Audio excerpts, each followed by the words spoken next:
This is Shane from Shane's Reviews, and I hope you're having a good day today.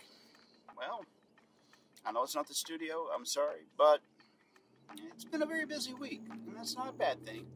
It's just been very busy. So, anyway, along with it all, we're going to be talking about a Dean Koontz book by the name of Elsewhere. I'm sorry, but I'm driving, so I can't look up the narrator. Please, Mr. Editor, sir, would you splash that up somewhere so that the good people of the world can see who it was that narrated this. Actually, there was a couple. Just narrations were good. So I'm not saying anything bad about the narrations. Let's move on to the next thing. So what do I think about the book? I think it's weak. I really do. Mainly because there's so much that could have happened with this. It's another one of those instances like the Sphere, where you almost have an ungodly power of science fiction, but it's not really being utilized. And then the scenes, the way it gets jumped back and forth, if you're listening to it on an audiobook, it can be rather confusing. So I didn't much care for this one, unfortunately. So what's the premises of the book? You've got a guy that ends up getting a device that lets him go between parallel universes, parallel worlds, that kind of a thing, the multiverse, as it were. And it's given to him by what seems to be a homeless kook of a man that is really concerned about the welfare of the world, and if I don't show up in a year to get this from you, then you need to destroy this by putting it in a concrete barrel and then welding the two halves together. I mean, just all kinds of silliness like that. And I can understand wanting to hide it properly so it's never found. That's cool, but there just wasn't really a payoff. You know, I've spoken multiple times and I've said stuff like, you know, it's the who, the what, the where, the why. Those things are really important to me, and I just don't feel like this book delivered it. I mean, we've got a story where things happen, and you can see it coming like 18 miles down the road. You don't have to be a magical, mystical individual of spiritual enlightenment and mystery and sci-fi aficionado to be able to figure out what's going on here. Okay, so while we wait for the fuel to come into the vehicle so that we can get further down the road, let's do that so I'm not so blown out. But the long of it is with this book is there's so many things that could have been done with it that just weren't. The characters come off as shallow and sometimes just ignorant. Even whenever it gets to the point of meeting people that, like Ed, for instance, who was the person that came up with this device called the Key to Everything. And so Ed, the other version of him that we meet, he's always putting the other Eds down for the most part. And, you know, that's kind of not needed. I mean, if you know that you're smarter than the same copy of you, then, I mean, what does that really say about yourself? It's kind of asshole-ish, really. It's kind of mean is what it is. But, I don't know. It had the elements where it could have been a really good sci-fi book. It had people going from point A to point B. It had some roads that were completely different than ours. The descriptions were decent enough to let you get a good feel of where they're at versus where they were. And even some of the descriptions of things that they run into while they're out and about was decent and good. But whenever it comes to the actual story, it just really wasn't there. It can be summed up in, oh, we got in a bunch of accidents. There's some people that want to get the key, and they're willing to do anything to get it. But I never really got the feeling that it was going to be end of the world for them or anything like that. Okay, now, like I was saying, the bad guy, he comes up with this idea of, I want to be a baddie. But the unfortunate thing is it's not like I'm bad from the get-go. From the beginning, the character was more of a rounded government individual that was just interested in protecting state secrets and getting the device back. Regardless of how the device was brought about, we get more of an idea as the story goes on. But remember that thing that I say where if a character is true to himself, even if they're a bad character, I like them. But if a character isn't true to themselves, then, well, okay, I don't like them. And I think that if a little bit more effort was put in on the part of developing this bad guy, he could have gone down a slippery slope of, I'm just a guy that's trying to do my job, to going down the rabbit hole of madness as things progressively got wrong. But that's not what happened. We get the idea that there's some secret people that are paying for some stuff. We get the idea that maybe money is a motivational factor for why they want to develop this, so they can get other technologies, that kind of a thing. But as far as being a despicable person, that's really not explored at first. I mean, the actions would be kind of despicable, but I mean, let's be upfront about it.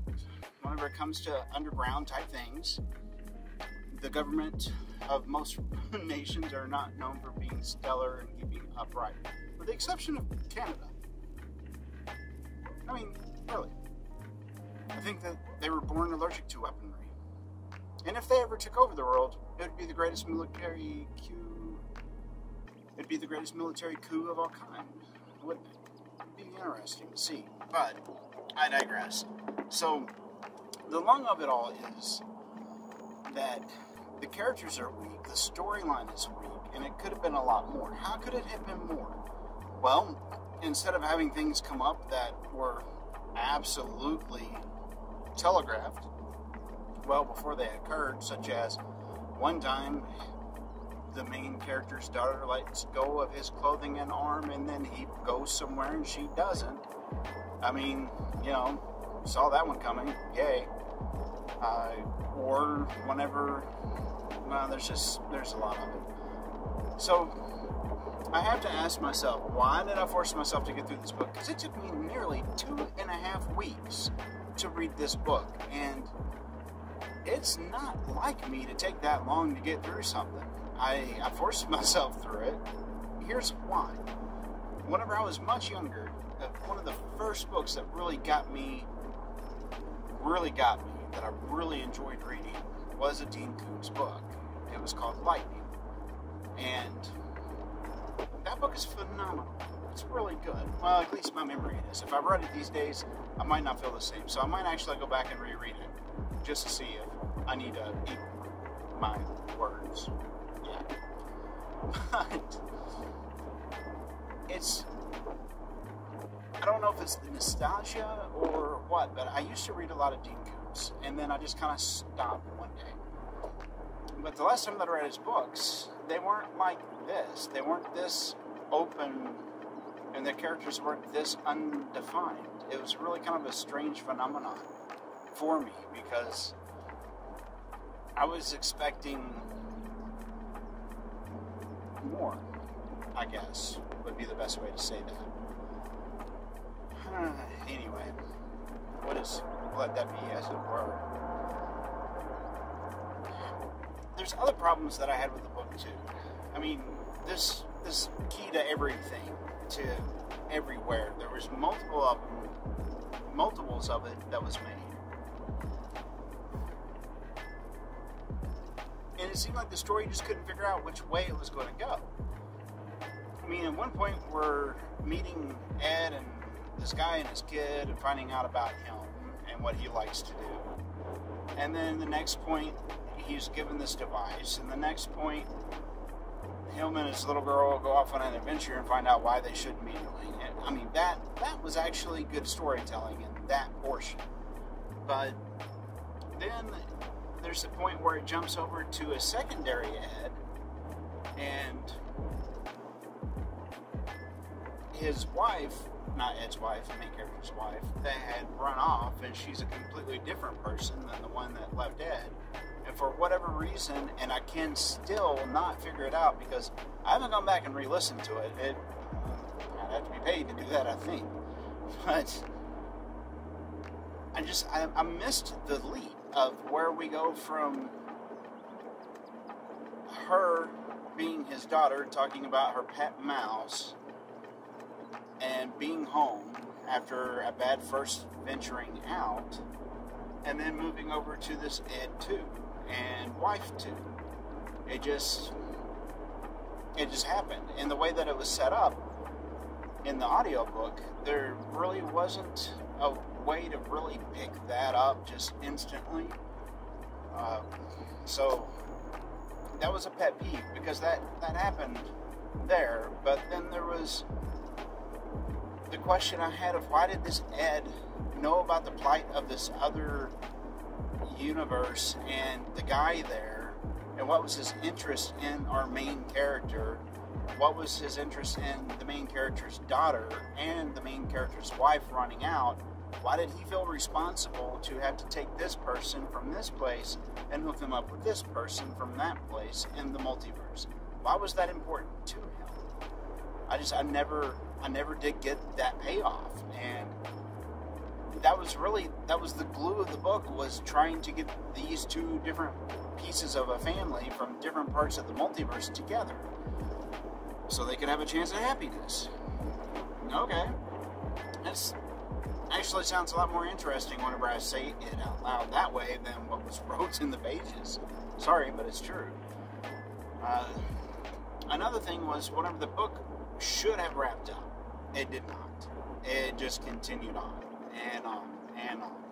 And we got glimpses from other multi-universal type places and parallel worlds, and other people being tested with the device by different heads with different ideas.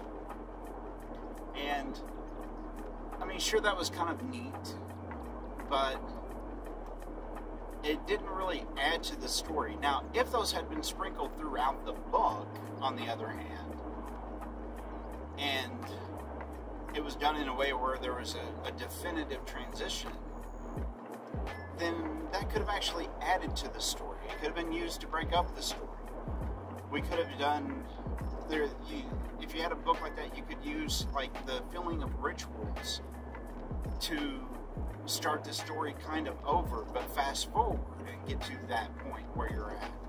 You could have used multiple devices to make that more interesting and congeal better. And maybe it wouldn't have mattered so much whenever you jump scene from the little girl being so upset about her mom not being there and them trying to find her, and maybe her dad's not going to let her and him go on to these places anymore after that first encounter. Maybe, but no. So, is it worth your... I've said a lot of so's. I'm sorry. To the editor, I'm so sorry. I am a piece of garbage for saying the word so much. I'm so sorry that keeps happening. So, I will move on. There I'm being an ass. Again, I'm sorry. But, is it worth your time, efforts, and energies? No, I don't think so. I regrettably cannot give it the clap. I cannot give it the award. None at all. And that's a shame, too, because in my mind, I really like Dean Koontz. But in this last book, I mean, he may have lost me as a reader permanently, because the characters just didn't sing. They didn't congeal. It was like conversations were really hard for them to get through, and it wasn't very natural in their sense of dialogue. So, yeah, no, I can't recommend it. Sorry. Well, let's end this on a happy note. The sky is blue. Yes, blue. But thank you for putting up with me trying to keep up with schedules, even though my professional schedule has been super busy and I just haven't had a chance to record. I appreciate you watching all the way through to the end. if you did make it this far and you haven't already subscribed, why don't you go ahead and do that, because I would love to see you in the next video. So, thank you so much. Oh, by the way, these are the most interesting comments that we have found this week. Thank you so much for those. And you know what to do. Like, share, subscribe. This is Shane from Shane's Reviews. I'm not sure which one of the videos you would pick from over here that YouTube's going to pull over for us, but if you do happen to pick one of those, I will see you in the next video. Peace.